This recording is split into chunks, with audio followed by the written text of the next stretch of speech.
நெஞ்சு பொறுக்குதில்லையே என்னும் இந்த தலைப்பே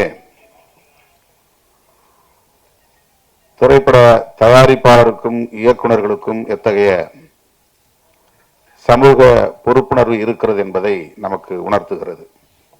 இந்த தலைப்பை தேர்வு செய்ததில் இருந்தே அவர்கள் சமூக பொறுப்புள்ளவர்கள் என்பதை நம்மால் உணர முடிகிறது. மகாகவி பாரதி எவ்வளவோ பாடல்களை பாடியிருக்கிறார், தேசிய உணர்ச்சிகளை தூண்டியிருக்கிறார். இன்னும் அவருடைய பாடல்கள் உயிர்ப்போடு இருக்கின்றன.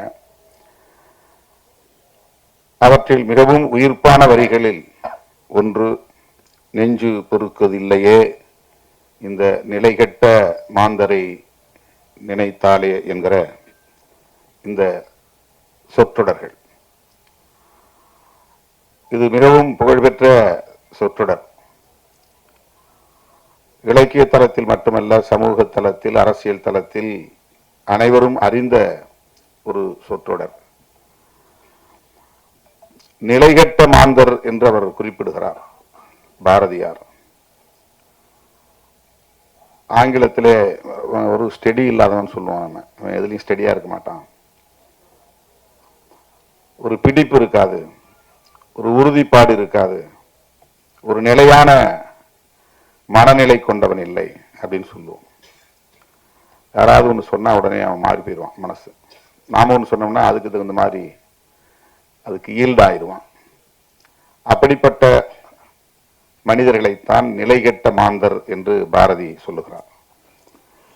ஒரு முடிவெடுத்தால் அதில் உறுதியாக இருக்க வேண்டும். ஒரு கொள்கையை ஏற்றுக்கொண்டால் அதில் உறுதியாக இருக்க வேண்டும்.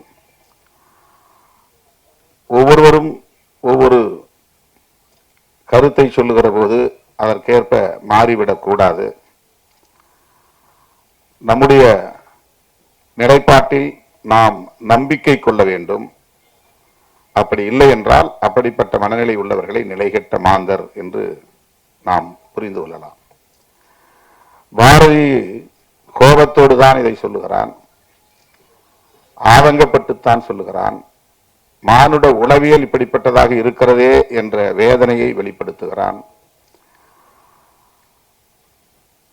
எல்லா தளங்களிலும் இது பொருந்தும், வெறும் சமூக தளத்தில் மட்டுமல்ல, மனித இயல்பாக இது இருக்கிறது.